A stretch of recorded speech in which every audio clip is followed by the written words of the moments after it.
Mang Tiago, anong nangyari? Mga gabunan, kinuha nila ang asawa ko.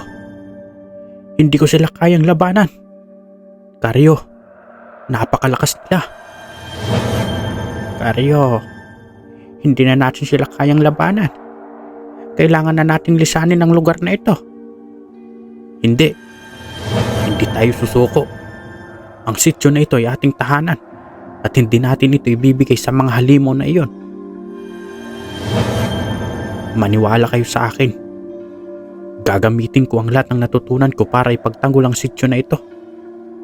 Pero kailangan ko rin ang tulong ninyo.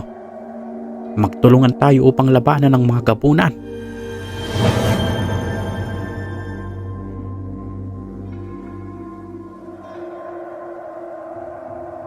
Sa isang liblib na sityo sa Iloilo na napapaligiran ng makakapal na gubat at matatarik na burol, kilala si Mang Karyo bilang isa sa pinakamasipag at pinakamatapang na magsasaka. Sa kabila ng payak na pamumuhay, hindi matatawaran ang respeto ng mga tao sa kanya dahil sa kanyang dedikasyon sa pamilya at sa kanyang bukirin. Ngunit ang hindi alam ng marami, may itinatagong lihim si Mang Karyo, ang isang mutya ng langka na naging susi sa kanyang kaligtasan mula sa mga nakakamatay na halimaw na gumagala sa kanilang lugar. Ilang dekada na ang nakaraan, binata pa si Karyo nang magsimula siyang magtrabaho sa bukid ng kanyang yumaong ama. Isang gabi, habang nagbabantay siya ng pananim na saging, naramdaman niyang kakaibang lamig ng hangin. Tila may matang nagmamasid sa kanya mula sa dilim ng gubat. Noong gabing iyon, ang hangin sa sityo ay tila may dalang mensahe. Tahimik ang buong paligid, tanging huni ng mga kuliglig at ihip ng hangin sa mga dahon ang maririnig. Sa ilalim ng liwanag ng bilog na buwan, nagbabantay si Karyo sa kanyang bukid, ang mga alagang hayop at tila balisa. Ang mga aso'y tahol ng tahol habang ang mga kalabaw ay patuloy na pumapalag sa kanilang pagkakatali. Biglang naputol ang katahimikan nang marinig ni Karyo ang mahaba at malagim na ungol mula sa kagubatan. Tumayo ang balahibo niya sa batok. Hinawakan niya ng mahigpit ang kanyang gulok, ang tanging sandata niya laban sa maaaring panganib. Sa di kalayuan, napansin niyang kumikilos ang mga dahon ng puno ng langka kahit walang hangin. "May tao ba dyan?" sigaw ni Karyo habang unti-unting lumalapit sa puno. Walang sumagot, subalit habang papalapit siya, naramdaman niya ang kakaibang init na tila nagmumula sa ilalim ng lupa. Tumigil siya sa harapan ng puno ng langka, kung saan isang bunga nito ang nakikislapan sa dilim. Pagtingin niya, may kakaibang liwanag na bumabalot sa bunga. Hindi ito ordinaryo. Kumikislap ito na parang diamante sa ilalim ng buwan. Sa kanyang paglapit, narinig niyang mahinang bulong ng hangin na tila nagpapabala. "Ang mutya ay proteksyon, ngunit may kapalit na sakripisyo." Hindi alintana ni Karyo ang babala. Napansin niya na ang bunga ay unti-unting nalalaglag. Sinubukan niyang saluhin ito at sa kanyang pagkahawak, naramdaman niya ang biglaang pagsirit ng init mula sa kanyang palad patungo sa kanyang buong katawan. Ang mutya ay tila naging bahagi ng kanyang kaluluwa.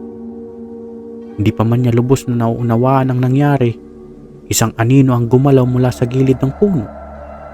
Tumindig ang balahibo niya nang makita ang mga pulang mata ng isang nilalang. Isang gabunan. Ang nilalang na ito, isang uri ng aswang na malakas at marahas, ay nakangisi sa kanya habang tumutulo ang laway nito mula sa matutulis nitong ngipin. "Ang mutya ay akin," sabi ng gabunan sa isang garalgal na tinig. Buong tapang na humakbang si Karyo pabalik. Hawak ang kanyang gulo. Subalit bago pa siya makalayo, biglang sumugod ang gabunan. Mabilis na parang hangin sa isang iglap.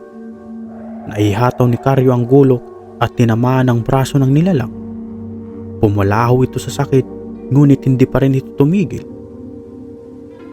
Naramdaman ni Karyo ang kakaibang lakas na nagmumula sa mutya. Para bang nagliliyab ang kanyang dugo. At bawat galaw niya ay mas mabilis kaysa dati. Sa huli, napaatras ang gabunan at naglaho sa dilim ng kagubatan. Habang nanginginig at pawisan, naupo si Karyo sa ilalim ng puno ng langka. Napatingin siya sa mutya ng hawak-hawak pa rin niya. Sa gabing iyon, napagtanto niya na ang mutya ng langka ay hindi lamang simbolo ng misteryo, kundi siyang sandata laban sa kasamaan. Ngunit kasabay nito, alam niyang darating ang panahon na muling babalik ang mga halimaw na nais bawiin ang mutya. Ito ang simula. Hindi ko hayaang maagaw nila ang buhay na pinaghihirapan ko. Buling ni Karyo sa sarili habang tinitingnan ang malawak na bukid.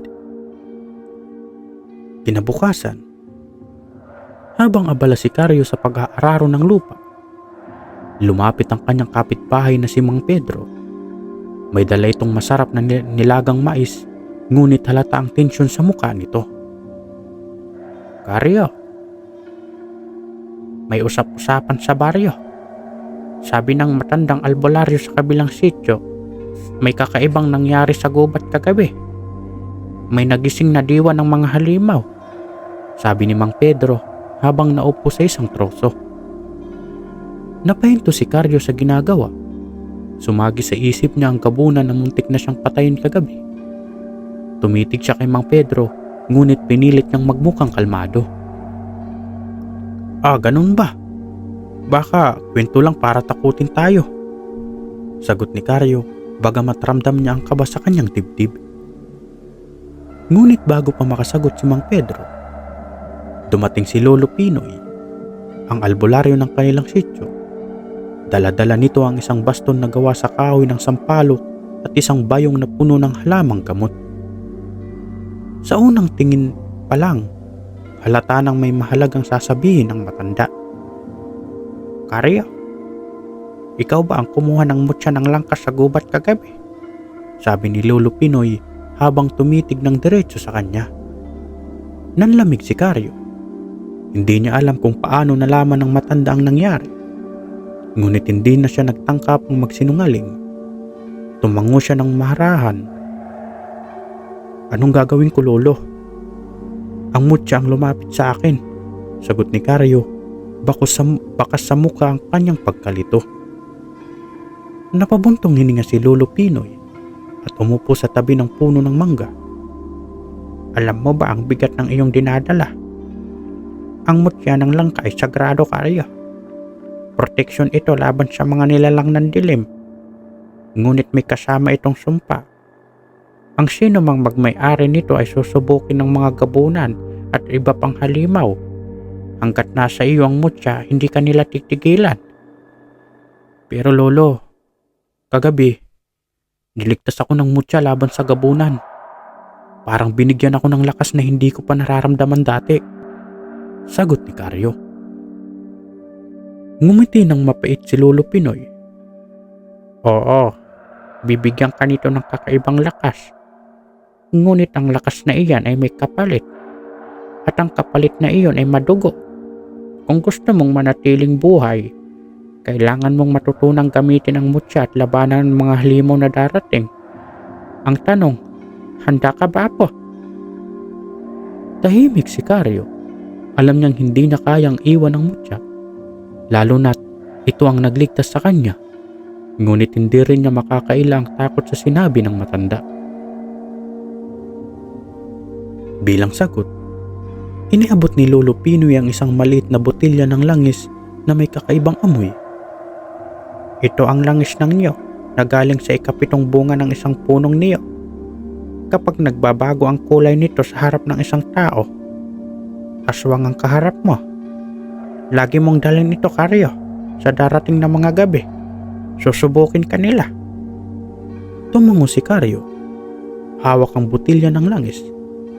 Lolo, hindi ko hayaang maagaw nilang mutya. Kung lalaban sila, lalaban din ako.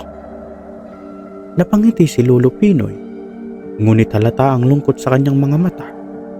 Huwag kang mag-alala, Karyo. Hindi kita pababayaan. Ngunit tandaan mo ha, ang bawat laban ay hindi lang lakas ng loob ang kailangan. Dasal at talino at tapang, iyan ang panlaban mo. Sa gabing iyon, habang tahimik ang buong sityo, sinimulan ni Karyo ang kanyang paghahanda. Nilinis niya ang kanyang kulok, nilubid ang isang tali mula sa abaka, at isinabit sa kanyang leg ang mutya ng langka. Alam niyang darating ang gabi kung kailan ang mga halimaw ay susubok ulit sa kanya. At habang papalapit ang dilim, naramdaman niya ang malamig na simoy ng hangin at ang muling pagkabuhay ng mga anino sa gubat. Ito na ang simula ng isang digmaan na hindi niya inaasahan. Ang dilim ng gabi ay tila mas mabigat kaysa karaniwan. Tahimik ang buong sityo. Ngunit ang katahimikan ay may dalang hindi may paliwanag na panganib. Sa loob ng kanyang kubo, si Karyo ay nagdadasal habang hawak ang mutya ng langka. Nasa harap niya ang langis na ibinigay ni Lolo Pinoy na inilagay niya sa isang maliit na mangkok. Tumigil siya sa pananalangin nang mapansin niyang ang langis ay unti-unting nagbabago ng kulay mula malinaw patungong mapusyaw na itim. Malapit na sila, bulong niya sa sarili habang hinahanda ang kanyang gulok. Biglang nag-ingay ang mga aso sa paligid ng sityo. Ang mga tahol nila ay hindi karaniwang pagtahol. Ito'y may halong takot at babala. Bumilis ang tibok ng puso ni Karyo. Tumayo siya dala ang gulok at lumabas ng kubo. Sa ilalim ng liwanag ng buwan, nakita niya ang mga kalabaw sa kanyang bakuran ay balisa at pilit na pinapatid ang kanilang mga tali. Kalma lang mga kaibigan, sabi niya habang nilapitan ng mga ito.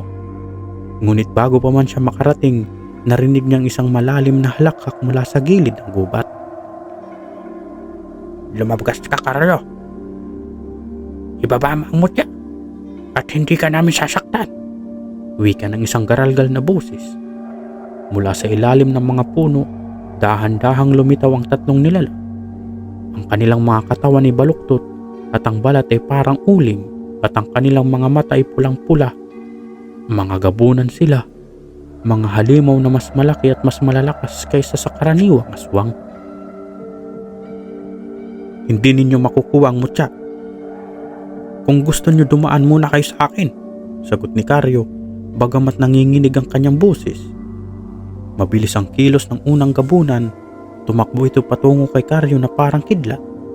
Ngunit handa siya. Isang mabilis na hataw gamit ang kanyang gulok ang tumama sa braso ng nilalang, dahilan upang mapaatras ito at pumalahaw sa sakit. Ang ikalawang gabunan naman ay umatake mula sa likod. Ngunit naramdaman ito ni Karyo bago pa man makalapit. Isang sipa ang tumama sa tiyan ng halimaw, dahilan upang ito'y bumagsak sa lupa. Subalit ang ikatlong gabunan ay mas matalino. Habang abala si Karyo sa dalawa, sinubukan nitong makalapit sa kubo. Hindi ka papasok, sigaw ni Karyo sabay hagis ng isang hawak ng sibat mula sa gilid ng bakuran. Tumama ito sa hita ng nilalang na napasigaw sa sakit. Ngunit sa kabila ng tagumpay ni Karyo sa unang mga atake, napansin niyang unti-unti siyang napapagod. Ang tatlong gabunan ay hindi nawawalan ng lakas at mukhang mas lalo pa silang nagiging agresibo. Karyo, gamitin mo ang mutya. Hawakan mo ito ng mahigpit at magdasal ng malakas, sigaw ng isang busis mula sa gubat. Si Lolo Pinoy may dala itong isang palayok na naglalaman ng usok na mabango. Walang pag-aalinlangan na sinunod ni Karyo ang sinabi. Hinawakan niya ang mutya ng langka at nagdasal ng taimtim. Sa bawat salita ng kanyang dasal, naramdaman niyang uminit ang mutya at tila may enerhiyang bumabalot sa kanyang katawan. Ang mga gabunan na dati nagmamayabang ay unti-unting umaatras. Ang liwanag mula sa mutya ay parang apoy na tumutupok sa kanilang mga balat. Hindi pa ito tapos, Karyo, sigaw ng isa sa mga gabunan bago ito tumakbo papalayo. Kasunod nito ang dalawa pang halimaw na naglaho sa dilim ng gubat. Tahimik ang paligid. Nilingon ni Karyo si Lolo Pinoy na nakangiti habang nilalapitan siya. Nagtagumpay ka, Karyo. Ngunit tandaan mo, ang unang pagsalakay ay babala. Mas marami pa ang darating at mas malalakas. Tinitigan ni Karyo ang mutya sa kanyang kamay. Alam niyang simula pa lamang ito ng isang mas malaking laban. Ang mutya ng langka ay naging kanyang sandata. Ngunit kasabay nito ang responsibilidad na ipagtanggol hindi lamang ang kanyang sarili, kundi ang buong sityo laban sa mga halimaw na darating. Sa kabila ng takot at pagod, tumayo si Karyo ng taas noo. Kung mas marami pa ang darating, hihintayin ko sila, bulong niya sa sarili. Sa gabing iyon, ang kanyang kubo ay naging basyon ng pag-asa. Ngunit ito rin ang magiging sentro ng digmaan laban sa kadiliman. Kinabukasan, tila walang nangyari sa sityo. Ang araw ay muling sumikat at ang mga tao ay abala sa kani-kanilang gawain. Ngunit para kay Karyo, ang mga nangyari noong gabi ay nag-iwan ng bakas ng takot at babala. Alam niyang hindi magtatagal ay babalik ang mga gabunan, mas malalakas at mas mapanganib. Habang nag-aararo ng lupa sa kanyang sakahan, naramdaman ni Karyo ang bigat ng mutya na nakasabit sa kanyang liig. Hindi ito bigat ng pagod, kundi bigat ng responsibilidad. Lolo Pinoy, paano ko malalabanan ng mas malalakas na halimaw? Alam kong darating sila at hindi ko alam kung sapat na ang mutya upang matalo silang lahat. Tanong niya nang dumating ang matanda na may dalang halamang gamot. Napabuntong hininga si Lolo Pinoy. Karyo, ang mutya ay nagbibigay ng lakas at proteksyon. Pero hindi ito sapat. Kailangan mong palakasin ang iyong sarili.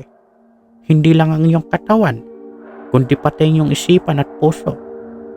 Paano, Lolo? Ito ang gagawin mo. May isang lugar sa loob ng gubat na dapat mong puntahan. Nandoon ang isang mahiwagang balon na tinatawag nilang balon ng karunungan. Doon mo matututunan ang mga sinaunang dasal at ritual na kailangan mo upang ganap na magamit ang kapangyarihan ng mutya. Pero mag-ingat ka, Karyo. Ang landas patungo roon ay pinangangalagaan ng itim na anino, isang halimo na mas malupit pa sa mga gabunan. Nag-alangan si Karyo, ngunit alam niyang wala siyang pagpipilian. Kung gusto niyang may pagtanggol ang sityo at ang mutya, kailangan niyang harapin ang anumang balakid. Nang sumapit ang dapit hapon, sinimulan ni Karyo ang kanyang paglalakbay papunta sa gubat. Dinala niya ang kanyang gulok, ang langis ni Lolo Pinoy at isang maliit na lampara. Sa simula, tila karaniwan lamang ang gubat, katahimikan, malamig na hangin at ang amoy ng mga puno. Ngunit habang palalim siya, nagbago ang paligid. Ang mga punong kahoy ay tila naging mas matanda at ang hangin ay naging mas mabigat. Narinig niya ang mga kaluskos sa paligid, ngunit hindi niya makita kung saan ito nanggagaling. Karyo, bulong ng isang boses mula sa kawalan. Napahinto si Karyo, hinahanap niya ang pinanggagalingan ng boses, ngunit wala siyang makita. Nagpatuloy siya sa paglalakad, ngunit muling narinig ang bulong. Karyo, ibigay mo sa akin ang mutya. Biglang lumitaw mula sa kanyang harapan ng isang itim na anino, mas mataas at mas malaki kaysa sa karaniwang tao.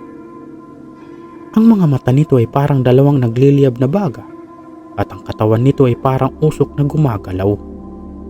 Sino ka? Sigaw ni Karyo habang mahigpit na hawak ang kanyang gulok. Ako ang tagapagbantay ng gubat na ito. Ang sino mang may hawak ng mutya ng langka ay hindi makakalampas dito ng walang kapalit. Sagot ng anino. Hindi ko ibibigay sa iyo ang mutya. Sagot ni Karyo, puno ng tapang. Mabilis ang kilos ng anino.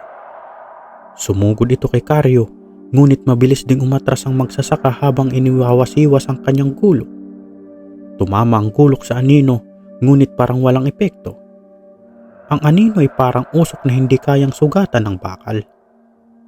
Tama si Lolo Pinoy. Bulong ni Karyo sa sarili. Dasal at tapang ang kailangan. Hinawakan niyang mutya ng langka at sinimulang magdasal. Sa bawat salitang lumalabas sa kanyang bibig, ang mutya ay nagliliwanag ng mas maliwanag. Napatras ang itim na anino, ngunit hindi pa rin ito tuluyang nawala. Karyo, hindi mo matatalo ng ganyan lang, sabi ng anino habang papalapit muli. Itinapat ni Karyo ang mutya sa harap ng anino at sumigaw. Sa liwanag ng mutya at sa ngalan ng mga ninuno, mawala ka sa harap ko. Sa isang iglap, ang liwanag ng mutya ay naging mas maliwanag kaysa buwan. Napahiyaw ang anino habang unti-unti itong natutunaw.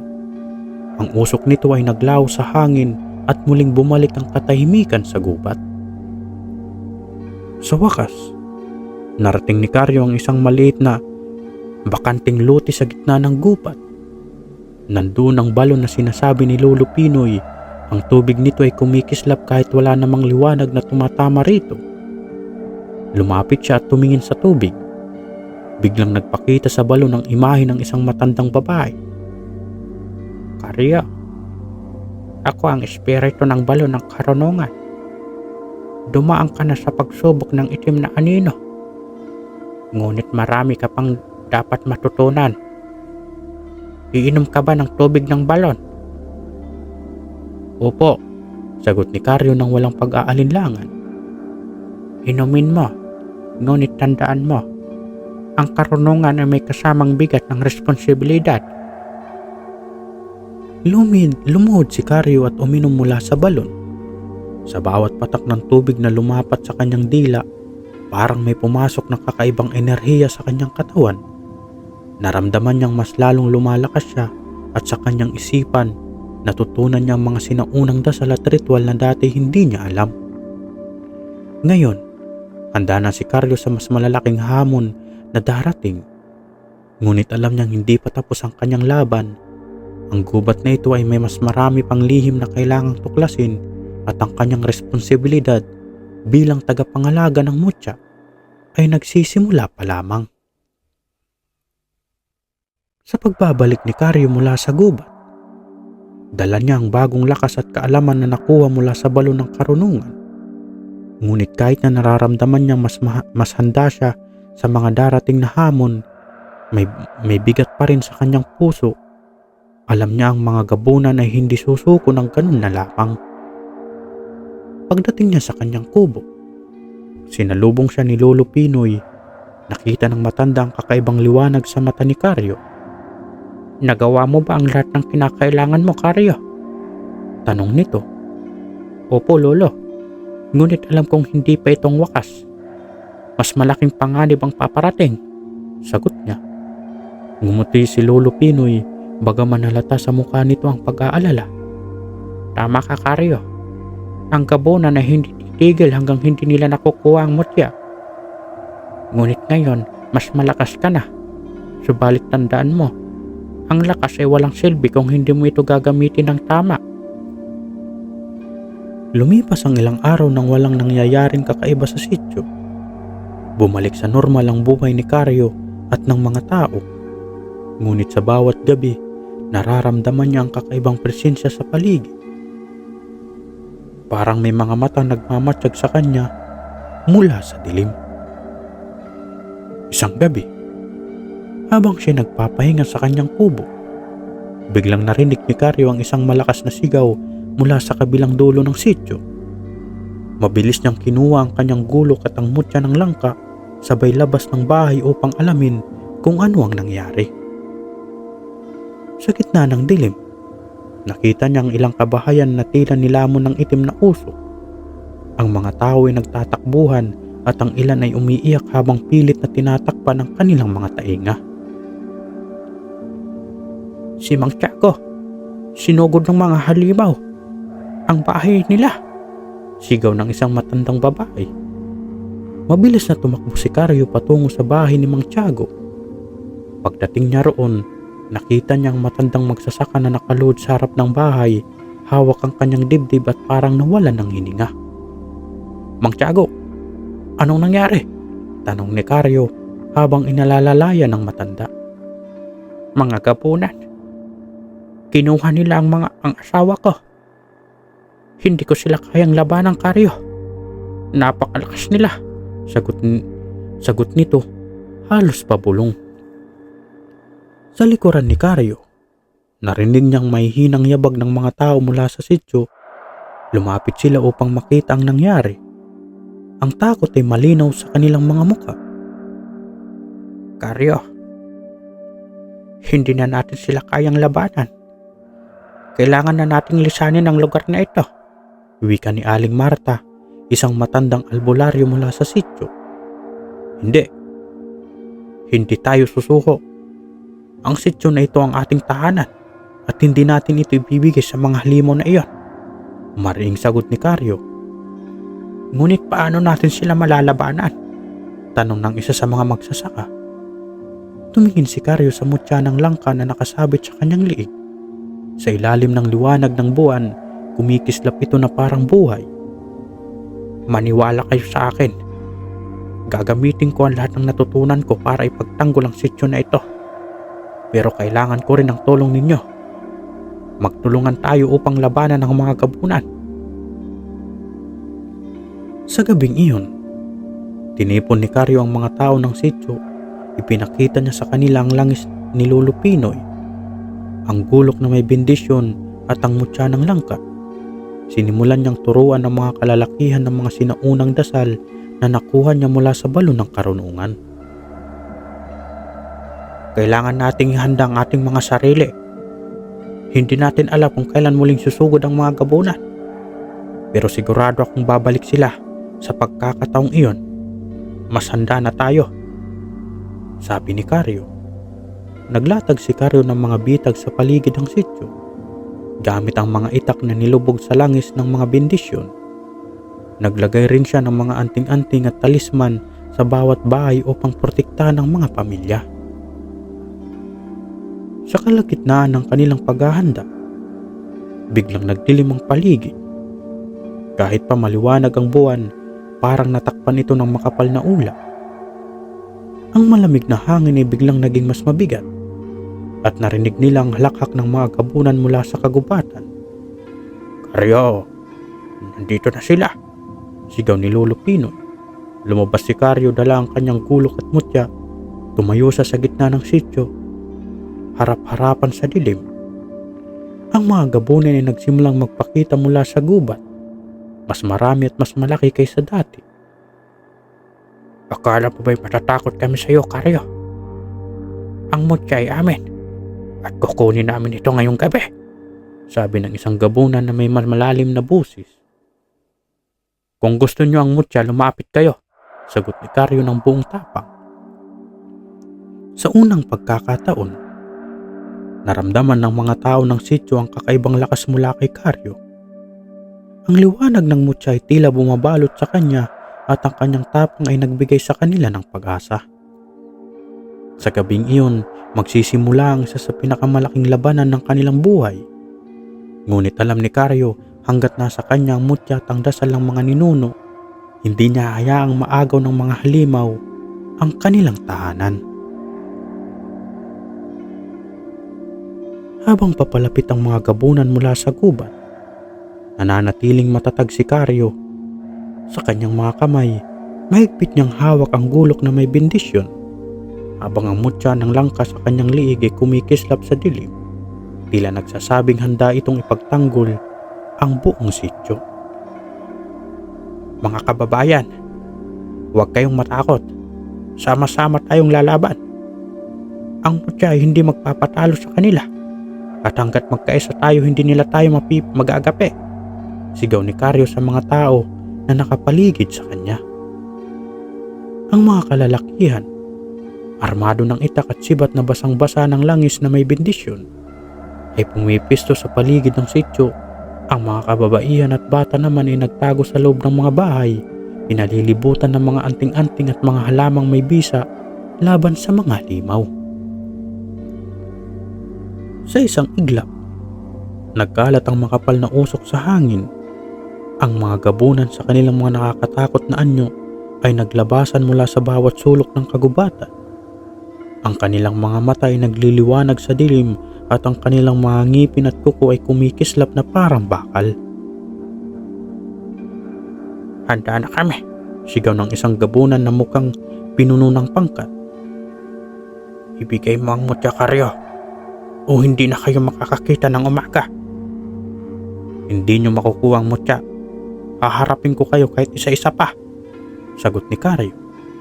Sa isang nakakapangilabot na sigaw, sinugod ng mga gabunan ng sityo, ngunit ang mga bitag na inilagay ni Karyo at ng kanyang mga kasama ay agad na kumilos. Ang unang 3 gabunan na sumugod ay napalugmok ng maapakan ng mga itak na nakabaon sa lupa. Ang langis na may bendisyon ay tumagos sa kanilang balat na parang sinusunog ang kanilang laman. Sa gitna ng labanan, itinaas ni Karyo ang mutya ng langka. Agad na naglabas ito ng malakas na liwanag na parang araw sa kalagitnaan ng gabi. Ang liwanag ay tumama sa mga gabunan na nagmistulang natutunaw sa bawat tama nito. "Walang hiya ka. Hindi kami susuko. Makukuha namin ang mutya, ano man ang mangyari," sigaw ng pinuno ng mga gabunan. Sinugod ng pinuno si Karyo, ngunit mabilis itong nakaiwas. Sa isang mabilis na galaw, inatake ni Karyo gamit ang kanyang gulo. Tumama ito sa balikat ng gabunan at ang langis na may bendisyon ay nagdulot ng nakakapasong sugat. "Hindi mo ko matatalo ng ganun lang," sigaw ng halimaw habang umatras ito. Ngunit halatang hirap na sa galaw.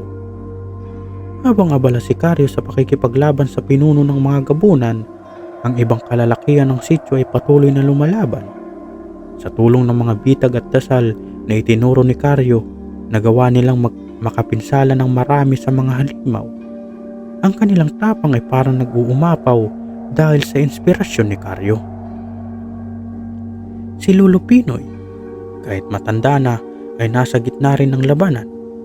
Hawak niya ang isang sulo na may bendisyon at gamit iyon ay nagawa ng sunugin ng isang gabunan na lumapit sa kanya. "Hindi tayo magpapatalo sa kanila," sigaw niya habang patuloy na lumalaban. Sa huli, nang makita ng pinuno ang mga gabunan na marami sa kanilang kasamaan ang nasugatan o napatay, nagbigay ito ng utos na umatras. Sa isang huling sigaw, sinabi nito, "Babalik kami, Karyo. At sa susunod, wala ka nang magagawa upang kami pigilan." Mabilis na naglaho ang mga gabunan. Sa dilim ng kagubatan, nag-iiwan ng mga bakas ng pagkatalo. Ang sityo ay nananatiling tahimik, ngunit ang paligid ay puno ng bakas ng labanan, dugo, nasirang mga bitag at mga sugat ang kalalakihan. Sa gitna ng katahimikan, lumapit si Lolo Pinoy kay Karyo. "Nanalo tayo sa gabing ito, Karyo. Pero hindi pa tapos ang lahat. Mas lalakas ang susunod na darating. Kailangan natin maganda." Tumingin si Karyo sa liwanag ng mutya sa kanyang kamay. "Alam ko, Lolo. Hindi ko hayaan na maagaw nila ito. Pero sa susunod, sisiguraduhin natin wala nang makakabalik sa kanila." Ang gabing iyon ay nagbigay ng panibagong pag-asa sa mga tao ng sityo. Ngunit kasabay rin nito ang takot sa paparating na mas malaking hamon. Sa bawat tagumpay, alam nilang mas malupit ang magiging ganting atake ng mga gabunan. Matapos ang matinding labanan, pansamantalang bumalik ang katahimikan sa sityo. Ngunit alam ni Karyo na ang gabunan ay magbabalik, mas marami at mas mabagsik kaysa dati. Habang abala ang mga tao sa pagkukumpuni ng mga nasirang bahay at bitag, tinipon ni Karyo ang matatanda ng sityo upang alamin ang kasaysayan ng mga gabunan at kung paano sila tuluyang mapupuksa. Si Aling Marta, ang pinakamatandang albularyo sa sityo, ay nagkwento habang nakaupo sa lilim ng isang malaking puno. Ang kanyang tinig ay mababa at malalim na parang nagmumula sa kalaliman ng panahon. "Ang mga gabunan ay hindi ordinaryong aswang. Sila ang pinagsamang anyo ng tao at halimaw. Nilikha mula sa galit, kasakiman at sumpa ng kalikasan. Sinasabi ng kanilang pinagmulan ay nag-ugat sa isang tribo noong panahon ng mga Kastila. Isang tribo na ninirahan sa kagubatan, pinamumunuan ng isang babae na nagtataglay ng kakaibang kapangyarihan. Sabi niya, nagpatuloy si Aling Marta. Ang babaeng ngayon, sila Kambini, ay isang albularyo.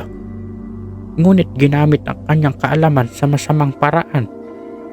Nang paslangin ng mga dayuhan ang kanyang asawa at mga anak, isinumpa niya ang mga ito, kasama na ang mga tumulong sa pagpatay. Ang sumpa ay bumalot sa kagubatan at naging sanhi ng paglitaw ng mga gabunan. Nilingon ni Karyo si Aling Marta.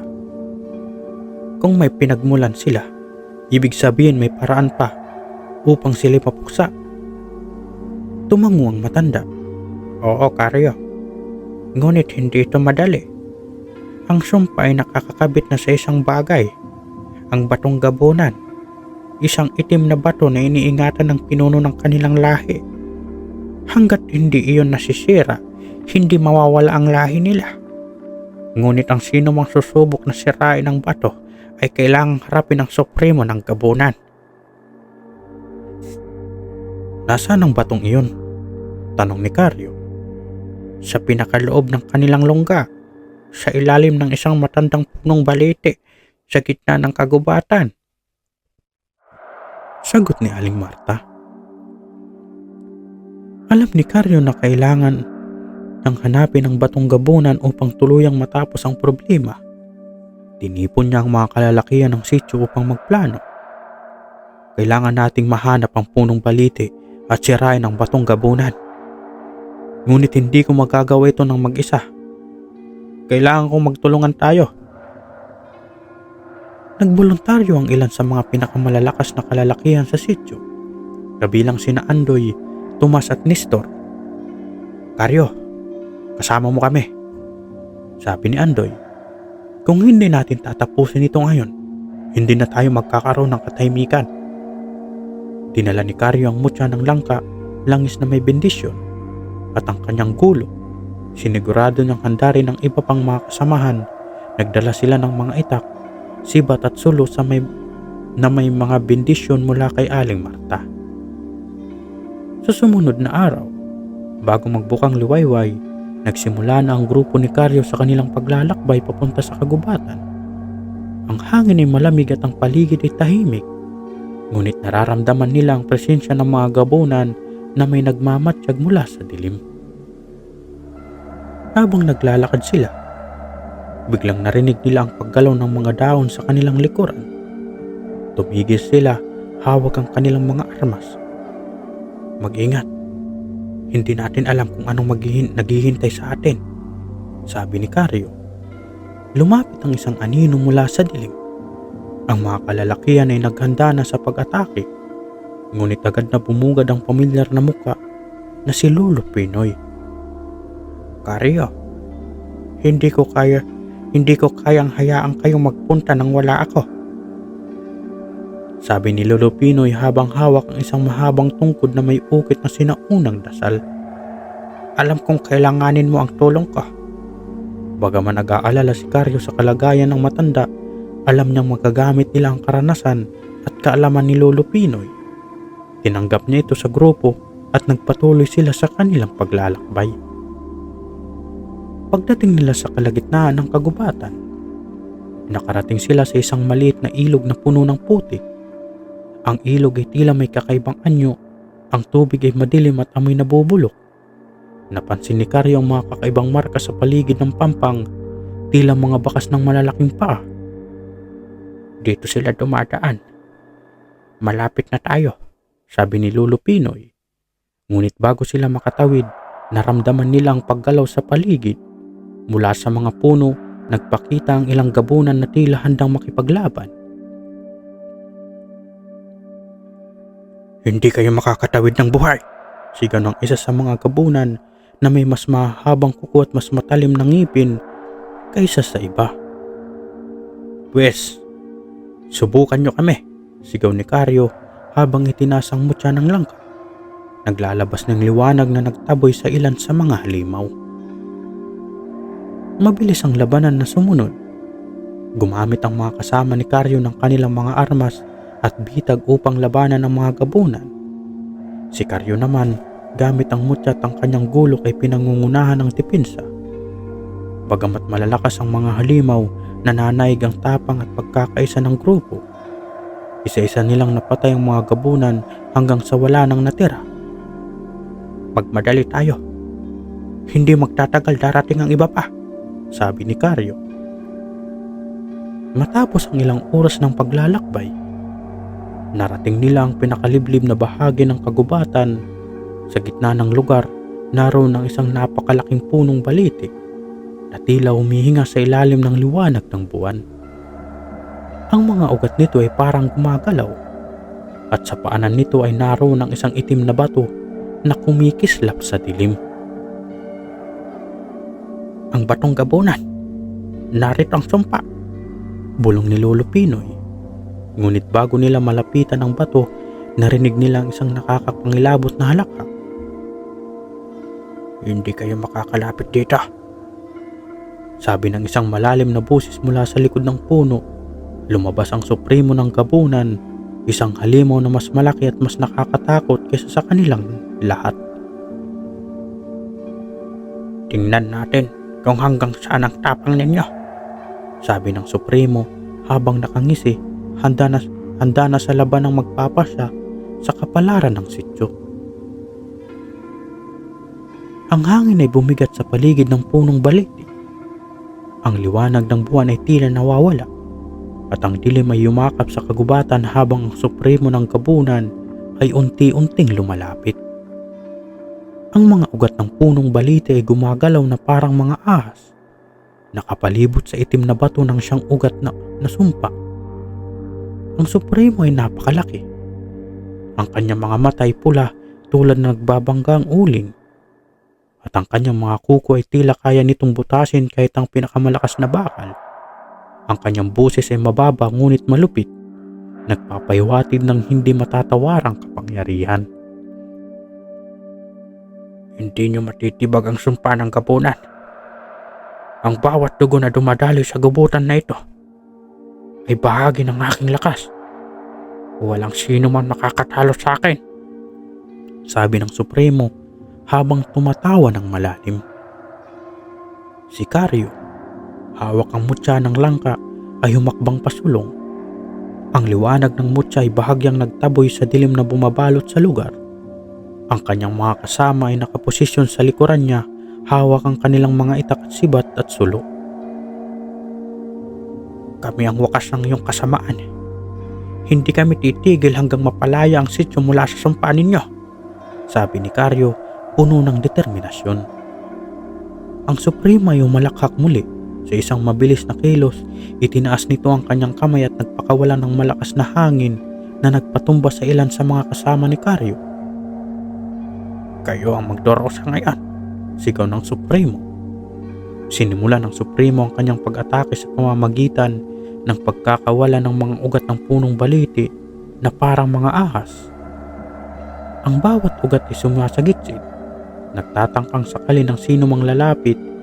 Si Karyo, gamit ang mutya ng langka, ay nagawang sunugin ang mga ugat sa pamamagitan ng paglapit at pagpapaapoy sa mga ito, gamit ang liwanag ng mutya.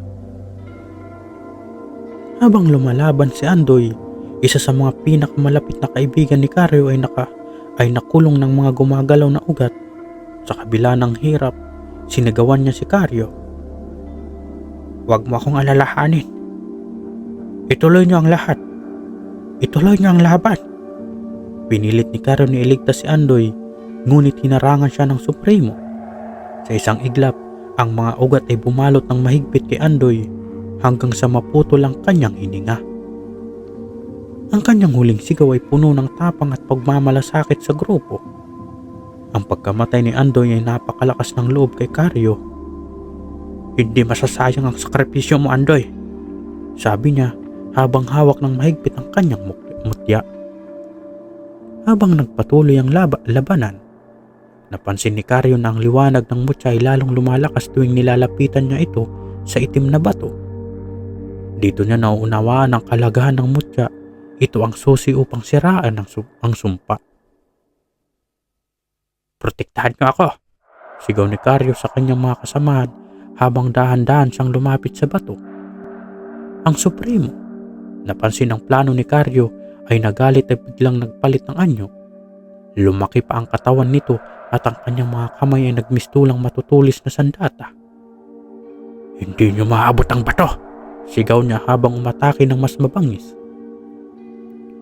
Habang binubuhos ng Supremo ang lahat ng kanyang lakas kay Karyo, ang mga kasama niya ay nagtulong-tulong upang ilihis ang atensyon ng halimaw. Gumamit si Tomas ng sulo upang sunugin ang mga ugat, habang si Nestor ay sumugod gamit ang sibat at tinarget ang mga binti ng Supremo. Si Lolo Pinoy, gamit ang kanyang tungkod na may ukit na dasal, ay nagbigay ng espiritual na suporta upang palakasin ang kanilang loob. "Karyo, bilisan mo!" sigaw ni Tomas habang patuloy na nilalabanan ang mga ugat ng punong baliti. Sa wakas, narating ni Karyo ang bato. Hawak ang mutya ng langka, itinaas niya ito at inilapit sa itim na bato. Agad na kumalat ang liwanag mula sa mutya na parang kidlat na bumalot sa bato. Ang bato ay nagsimulang mabasa at ang sigaw ng Supremo ay umaalingongo sa buong kagubatan. "Huwag mong gawin yan! Hindi mo alam ang kapangyarihan ng bato!" sigaw ng Supremo, ngunit huli na ang lahat. Sa isang malakas na pagsabog, ang itim na bato ay naduro at ang liwanag mula sa mutya ay nagpalayas sa dilim sa paligid. Ang Supremo ay tumili ng malakas habang unti-unti itong natunaw, kasama ang lahat ng mga ugat ng punong baliti. Nang mawala ang Supremo, ang kagubatan ay tila bumalik sa normal. Ang dilim ay napalitan ng banayad na liwanag mula sa buwan. At ang mga ugat ng punong baliti ay hindi na gumagalaw. Lumuhod si Karyo, pagod at sugatan, ngunit puno ng kasiyahan. "Natapos na rin," bulong niya habang iniaangat ang kanyang mutya. Lumapit ang mga natitirang kasamahan niya. Basag-basag ngunit buhay. Nagtipon sila sa paligid ng nawasak na bato at nagdasal para sa mga nasawi, lalo na para kay Antoy. "Ang sityo natin ay malaya na," sabi ni Lolo Pinoy, habang pauwi bitbit ni Karyo ang mutya ng langka na nagligtas sa kanila. Ngunit alam niya ang tagumpay ay hindi lamang dahil sa kapangyarihan ng mutya, kundi dahil din sa tapang at pagkakaisa ng kanilang grupo. Sa pagbalik nila sa sityo, sinalubong sila ng mga tao na puno ng pasasalamat. Bagaman nawala ang ilan, alam nila ang kanilang sakripisyo ay nagbibigay ng pag-asa at katahimikan sa lugar. Sa wakas, natuldugan na ang sumpa ng gabunan. Ngunit sa puso ni Karyo, alam niyang laging may banta na maaaring bumalik, kaya't nananatili siyang mapagmatsyag, handang harapin ang anumang bagong hamon na darating. Ang mga araw ng katahimikan sa sityo ay nagpatuloy, ngunit ang alaala ng madilim na gabi ng laban ay hindi madaling malilimutan ni Karyo at ng kanyang mga kasama. Ang mutya ng langka na naging simbolo ng kanilang tagumpay ay pinagkaloob kay Karyo bilang isang tanda ng pananampalataya at lakas. Ngunit hindi tulad ng dati, hindi na ito naging isang gamit lamang para sa paghihiganti o pagkikipaglaban. Ang mutya ay naging simbolo ng kanilang sakripisyo at ng pagmamahal sa kanilang bayan. Si Karyo ay muling nagbalik sa kanyang bukirin, hindi na bilang isang simpleng magsasaka, kundi bilang isang tagapagtanggol na nagdala ng liwanag sa madilim na sulok ng mundo. Ipinagpatuloy niya ang pagtatanim ng mga punong mangga at saging, ngunit ngayon ay may kasamang bagong pananaw sa buhay, isang buhay na puno ng pasasalamat at pagpapahalaga sa kalikasan at mga tao. Ang mga sugatang kaluluwa ng kanilang mga kaibigan na pumanaw sa laban, tulad ni Andoy, ay nagkaroon ng katahimikan sa kabila ng kalungkutan. Isang gabi, habang ang buong sityo ay tahimik, si Karyo ay nakatanggap ng isang bihirang panaginip. Sa kanyang panaginip, nakita niya si Andoy na nakangiti at may dalang pamana ng kabutihan. "Andoy, patawarin mo ako," tinig ni Karyo. "Wala kang dapat ipag-alala, Karyo. Ang bawat hakbang ninyo ay nagbigay daan sa liwanag at ako'y masaya na naging bahagi ng laban. Salamat sa inyo at huwag kalimutang patuloy ang magtanim ng pag-asa." Nagising si Karyo na may ngiti sa kanyang labi. Alam niyang hindi pa tapos ang kanyang misyon. Marami pa siyang dapat gawin upang mapanatili ang kapayapaan na nakuha nila sa kagubatan ng Gabunan. Pero ngayon, siya ay muling nagkaroon ng lakas at tapang. Alam niya ang tunay na tagumpay ay hindi lamang sa mga laban na natapos kundi sa bawat buhay na naipalaganap ang kabutihan at pag-asa. Isang araw, nagpunta si Karyo sa ilalim ng puno ng langka. Ang puno na minsang nagbigay ng kabiguan at pag-asa sa kanya, dito niya inilagay ang mutya bilang simbolo ng pagtatapos ng isang kabanata at pagsisimula ng bago. "Ito na ang magiging bantay sa ating sityo. Pagtulong-tulungan natin upang mapanatili ang kaligtasan at kapayapaan," sabi niya sa sarili. Habang nakatayo si Karyo sa ilalim ng matayog na puno, naramdaman niya ang hangin na dumarampi sa kanyang pisngi.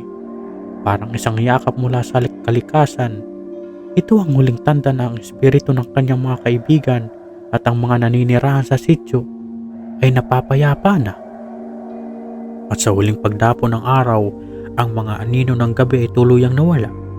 Ang sityo ay muling nahanap ang liwanag at ang kagubatan na minsang puno ng takot at dilim ay nagbigay daan sa isang bagong umaga ng pag-asa.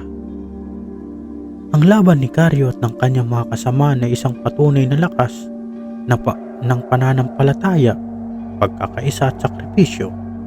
At sa kanilang tagumpay, natutunan nila ang tunay na kapangyarihan na hindi sa mutya o sa anumang armas, kundi sa kanilang tapang na magtulungan, magsakripisyo at manindigan para sa tamang landas. Wakas.